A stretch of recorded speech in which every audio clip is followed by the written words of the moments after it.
Mary is standing at the base of the wooden cross where her son, Jesus Christ, has been nailed and lifted up to die. She is behind you in this picture. You can see her from the back. She is not a large woman. Her shoulders are narrow. A piece of worn cloth covers her head, the way Jewish women wore it in those days. Her arms hang at her sides. She is standing so close to the cross that if she reached out her hand, she could touch the timber it is made from. She tilts her head back and looks up. Jesus is there above her, nailed to the cross, bleeding, barely alive, struggling to breathe. This is her son. The child she carried, gave birth to in a stable, raised in Nazareth, watched grow into a man. And now she is watching him die. She does not collapse. She does not fall to the ground screaming. Her body holds itself upright. She simply stands there, looking up at him. A mother refusing to look away. Then from above her, through broken breath and enormous pain, Jesus speaks. It costs him everything to push out even a few words on that cross. He says something to her. And then he turns his eyes to the young man standing beside her, the disciple John, and says, "Behold your mother." 3 words. He is giving his mother into John's care. He is making sure she will not be alone after he is gone. And in that moment, with those 3 words, the life Mary has known for 50 years, as his mother, as the woman who raised him, comes to an end. What comes next is a life the Bible barely speaks about. But it happened. And that is the story. Weeks pass. The cross is behind her. The burial is behind her. The resurrection, which she has heard about and perhaps witnessed herself, is behind her. Now she is climbing a stone staircase in Jerusalem. Her hand on the rough wall. Sandals scraping each step. At the top, a door. She pushes through. The upper room is small. Stone walls. Wooden ceiling beams. Oil lamps already burning. Too many bodies for the space. Faces in the lamplight, Peter near the far wall, John at the window, James and Andrew on the floor. And standing near the back, men she would know anywhere. Not disciples. Her own sons, James, Joseph, Judas, Simon.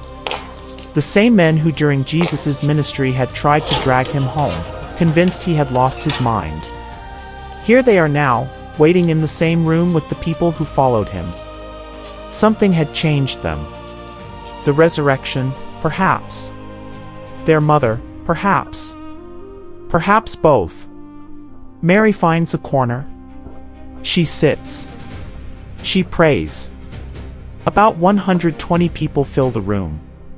She is the only one who was present from the very beginning, the angel, the manger, the flight into Egypt, the boy wandering back to the temple, the cross, and now this room. They wait together. Then, sound.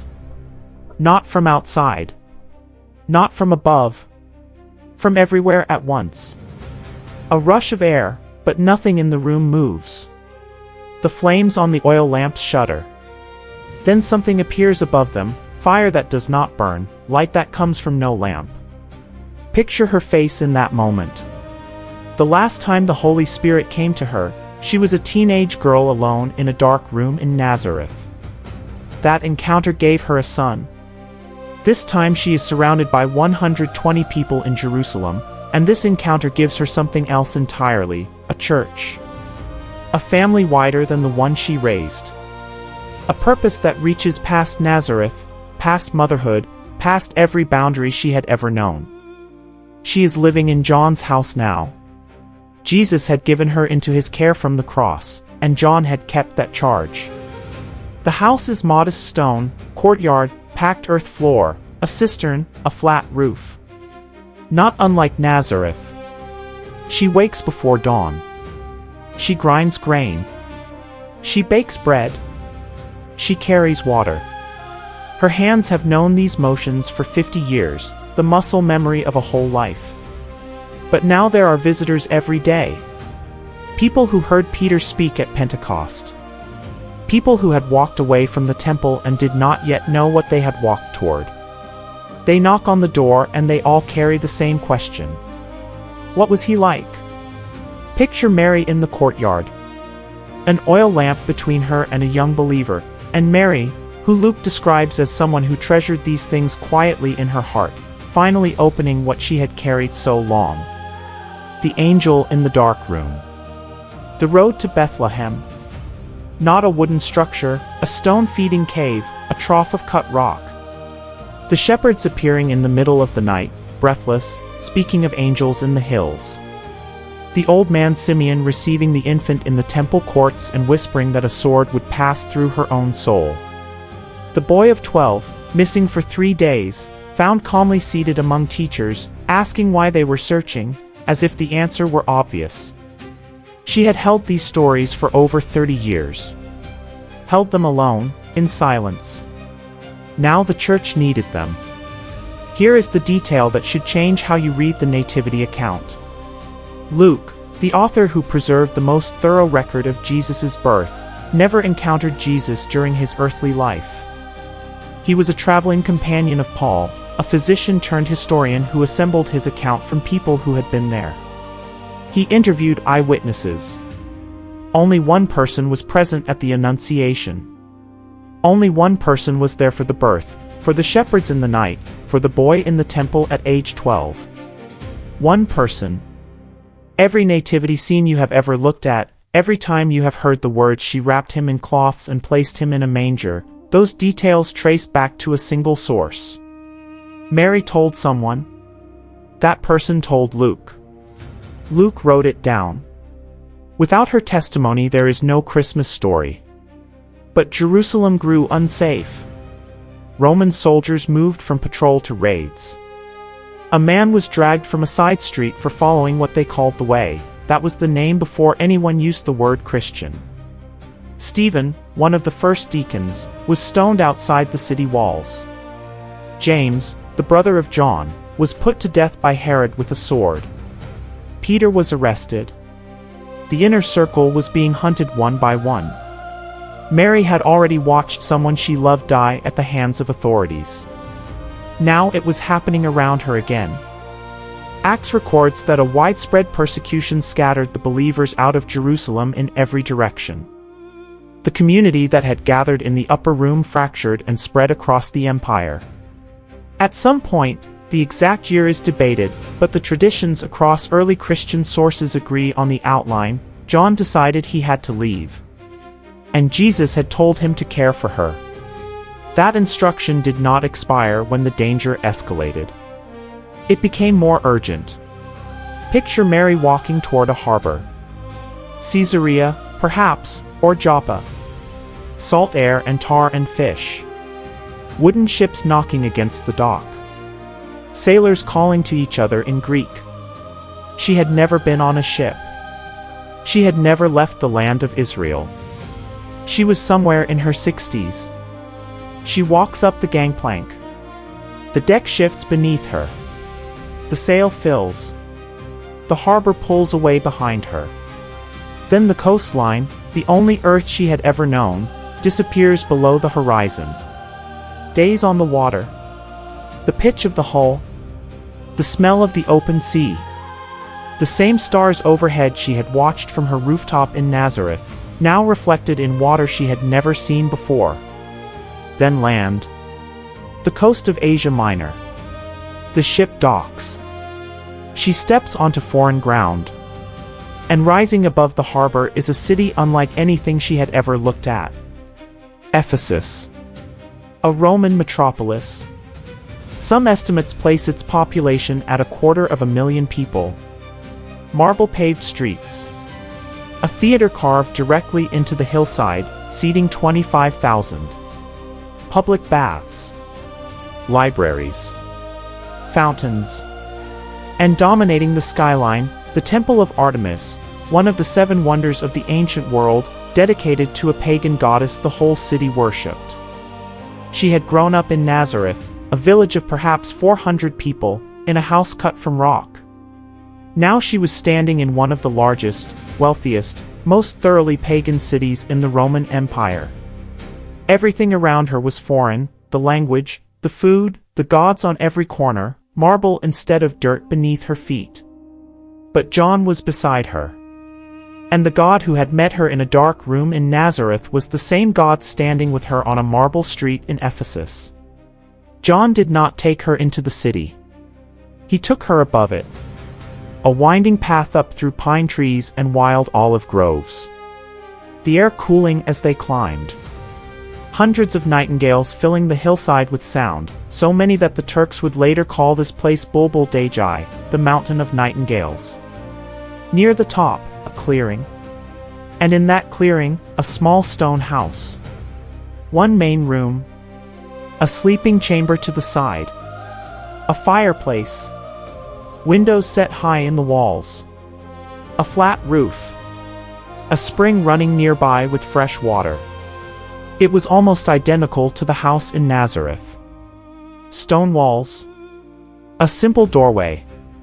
Dark interior lit by oil lamps. Small. Quiet.